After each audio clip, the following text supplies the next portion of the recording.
Hello, magandang tanghali mga lalabs, mga vayots, magandang hapon Pilipinas, Luzon, Visayas, and Mindanao, mga kapwa ko OFWs around the world. Busy ang lahat ngayon no para maghanda ng pagsalubong ng bagong taon. So, advance Happy New Year po sa inyong lahat. At yung topic natin ngayon, nako po, itong si Pangulong Bongbong Marcos matapos niyang pirmahan at aprubahan itong tawag dito, budget kahapon, pinagtawanan siya ngayon at pinagmumura at isinusumpa ng maraming mga Pilipino, lalo na doon sa mga PhilHealth members no, at mga manggagawa na miyembro ng PhilHealth. Sila ni Martin Romualdez, deserve nilang dalawa pag isumpa. Kung mayroon man totoo man yung barang, dapat barangin tong dalawang tong magpinsan na to Mga hayop, mga animal, no? Talagang sugapa, mga durobo, no? Sa kaban ng bayan. So ito, pinagyabang niya at nang uuto na naman si Bongbong Marcos na pababain daw niya yung presyo ng bigas. Maniniwala pa ba kayo? So ito sa Showbiz Fanatics ko to nakuha, no? Ang pakinggan natin kung paano na naman niya binubudol ngayon ang taong bayan pagkatapos niya pirmahan ang pinakamalaking budget, no? The worst budget sa buong kasaysayan ng Pilipinas under worst president din naman na si Bongbong Marcos.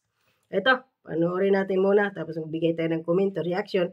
Pero kung bago lang din po kasi akong YouTube channel, huwag po kalimutan mag-subscribe, like at share. Maraming salamat. Tama ang infrastruktura at agrikultura upang mapalakas pa ang ating ekonomiya at malabanan ang kahirapan at dulot ng pagtaas ng presyo ng bilihin at kalamitan.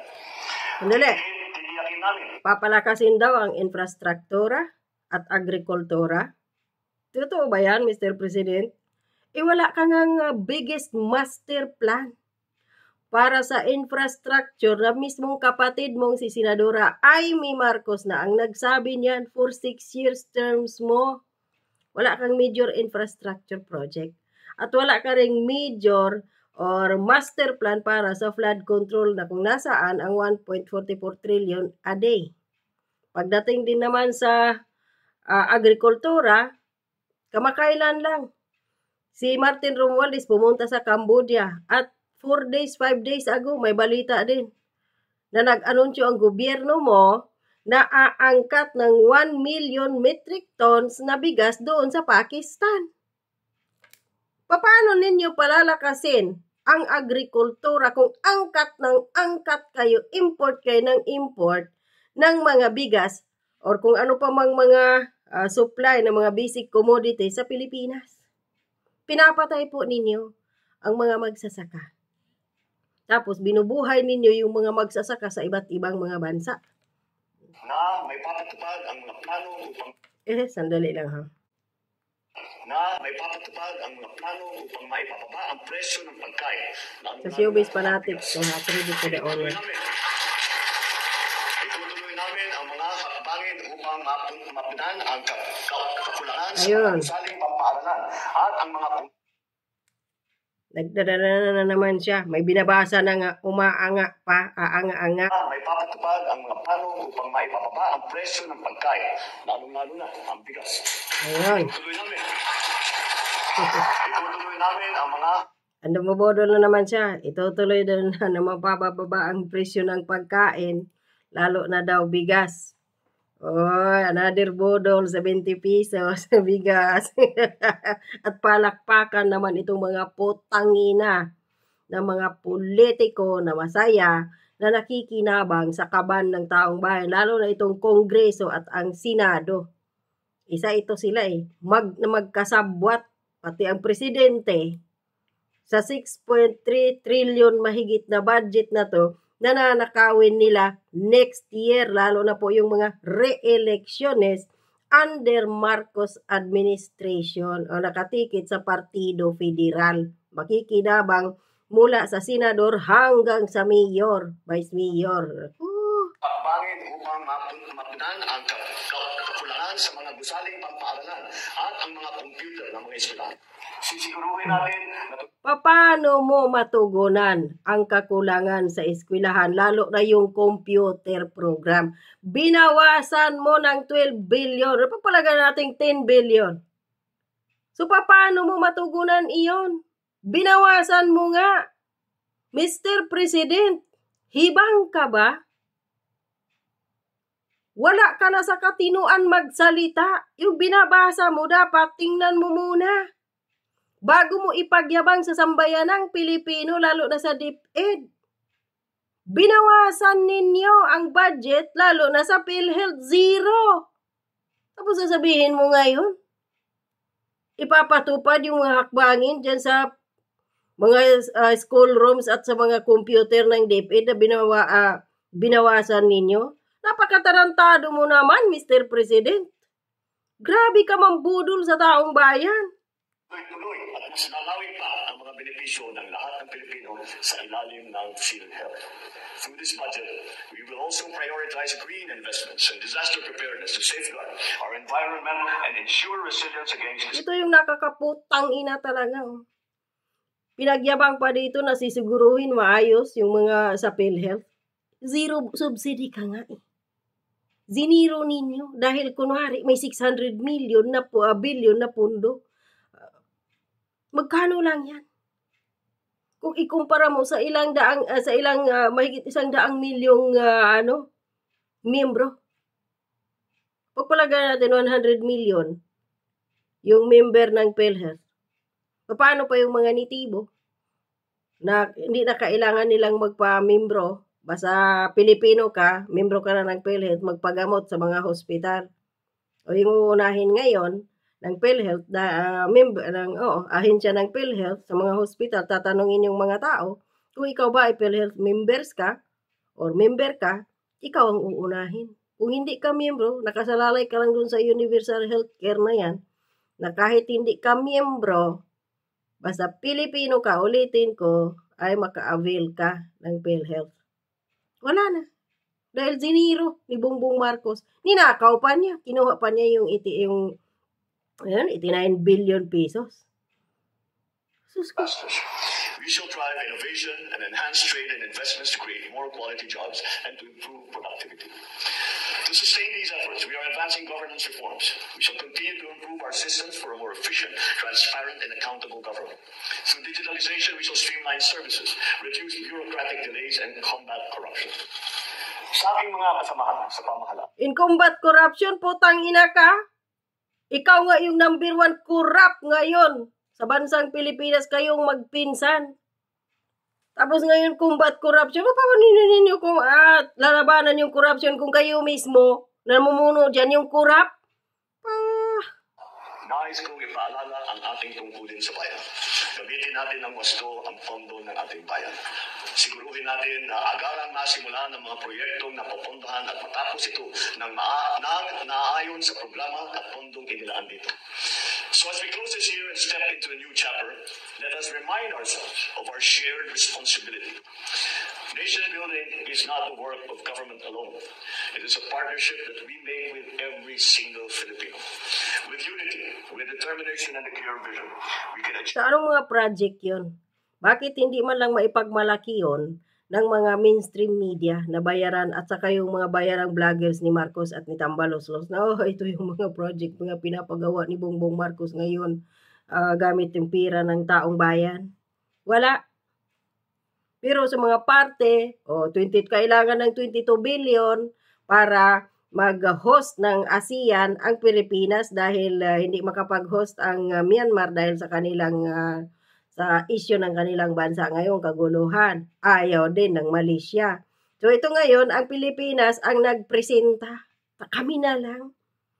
Tapos gagastos ngayon, kailangan, according to Lucas Bersamin, ng 22 billion pesos para dagdag paghahanda sa 2026 ASEAN hosting. Magho-host. Ay sus, ginoo ko. Naghihirap na ang mga Pilipino, wala na makain dahil sa mahal na bilihin dahil sa walang kwentang pamumuno ng administrasyon ni Bongbong Marcos sa patuloy ng bubodol na pababain ang presyo ng pagkain, bigas at kung ano-ano pa. Iyon siya naman kabaliktaran dahil nagsitaasan ang presyo at pagpasok ng Enero 1, ang mga PhilHealth contributors ay madadagdagan ang kanilang babayaran sa PhilHealth ng 15%. So ano na lang, magkano na lang ang kikitain sahod ng mga manggagawa next year? Tataas pa ang presyo ng kuryente, tubig, gasolina. Anong pinagsasabi nitong bangag na presidente na to? Achieve a future where progress is felt in every home, in every community, every corner of this archipelago. Tingnan mo. O dito, si Elijah. Although magkakaliwa to, pero okay din. Pinagbumura niya si BBM. Mayang Pilipino, lalong-lalo na yung mga manggagawa.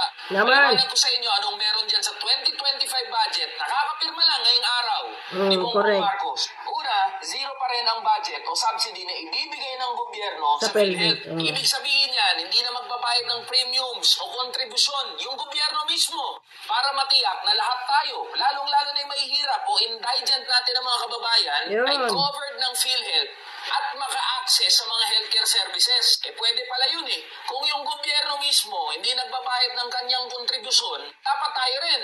Dapat tanggalin na pala yung automatic deduction sa mga sahod natin para makabayad lang dyan sa PhilHealth. Tanginan yan, hindi na nga maganda yung serbisyo. Ang mahal pa lang kinakaltas sa sahod namin. Tapos yung gobyerno, hindi magbabayad ng counterpart niya. Sabihin ng mga tanga na nagdedepensa dyan, may bilyon-bilyon naman na reserve funds yung PhilHealth. Diyan Magno Kung yun. naman talaga nagkulang yung mga utak ninyo. Kaya nga tinawag na reserve funds, reserva. Gagamitin lang kapag may emergency. Correct. At sige, given, may reserve funds. Ang daming liability o dapat bayaran ng PhilHealth bilang state health insurance provider. At sa katunayan, sinasabi nga ng batas na kapag may quote-unquote reserve funds, dapat mga hulugan yan ng mas mababang kontribusyon Tama. o hindi kaya mas maraming serbisyo. Ano ba hindi nyo maintindihan dun? Nangyari ba yun? Wala. Hindi. O tapos, zero pa rin yung ibibigay nyo na subsidyo para sa 2025. Pangalawa, siniro nyo nga yung budget sa PhilHealth kasi sabi nyo nga, kailangan magtipid, di ba? Pero bakit may 26 billion pa rin para sa AKAP? Wala naman tayong problema sa ayuda eh. May mga nangangailangan talaga niyan. Pero sino ba may control niyan? Sa totoo lang. Di ba mga congressman, di ba mga senador, tsaka mga politiko, kahit pasabihin nyo na ifa-facilitate yan ng DSWD, putangina nyo, pumunta kayo sa mga barangay. Doon nyo malalaman na hindi makakapag-payout hanggat wala si congressman tsaka yung mga politiko. Tama. At yung mga boss, inaprubahan ng Pangulo yung daan-daang bilyon na increase at insertion ng Kongreso doon sa mga tinatawag natin na unprogrammed appropriations. Yan yung mga proyekto kung saan nakasingit yung mga pet project, yung korupsyon ng mga senador, ng mga congressman at ng mga politiko. Tapos ano pa? Binawasan yung budget ng DepEd at iba pang mga ahensya ng gobyerno na may kinalaman sa pang-araw-araw nating buhay. Malinaw naman yung mensahe ng 2025 budget eh. Okay lang sa gobyernong to na zero yung budget o subsidy sa PhilHealth at tapyasan yung pondo ng mga social services para makapaglagay ng bilyon-bilyon sa ayuda tsaka sa mga pet project nila, masigurado na sa susunod na eleksyon, sila na naman yung mauupo. Tama. Gusto natin payagan to. Sa susunod na taon, pagpasok ng Enero, sasalubungin natin ang pag-iingay, pangangalampag at mga protesta. Itong walang hiya, pinalahura na 2025 budget ni Bongbong Marcos. Speaker Martin Romualdez, yaman din lang at gusto mong maging ayuda king. Kaya pakisagot naman tong tanong, bakit binawasan mo ng 50 billion pesos itong pangunahing ayuda program ng gobyerno, yung 4Ps, tapos AKAP ang pinopondohan mo. Anyway, meron akong challenge sa'yo. Tawagin natin tong Martin Romualdez Challenge. Sabi mo kasi may listahan naman at nakalagay ang pangalan ng mga AKAP recipients. Ilabas ang listahan. Na to, publicly available at makikita online sa internet. No? Tawagin natin tong hashtag ilabas ang AKAP listahan. Alam mo kasi, tax po natin yung ginagamit sa pagpapamudmod ng AKAP program. So kailangan ma-validate natin kung totoo nga bang mga tao itong tumanggap ng AKAP ayuda kasi baka mamaya sa listahan na yan, dyan naman natin makita si Cheese Girls. Isa pa, yung mga tumanggap naman ng AKAP ayuda, sabi ni Speaker Romualdez, 5,000 pesos daw. 5,000 pesos nga ba ang natanggap nyo? Hindi. Maganda pong ma-validate ito ng buong bayan. So, pakalat po natin tong hashtag na to, hashtag Martin Romualdez Challenge, hashtag ilabas ang AKAP listahan. So, yun, malinaw. At hindi totoong 5,000 mga lalabs, mga bayots. Dahil maraming nag-complain. 5,000 sa logbook nila, tapos ang binigay lang doon sa mga recipients ay 1,500 to 2,000 pesos lang po. O nasaan yung 3,000? Alam na.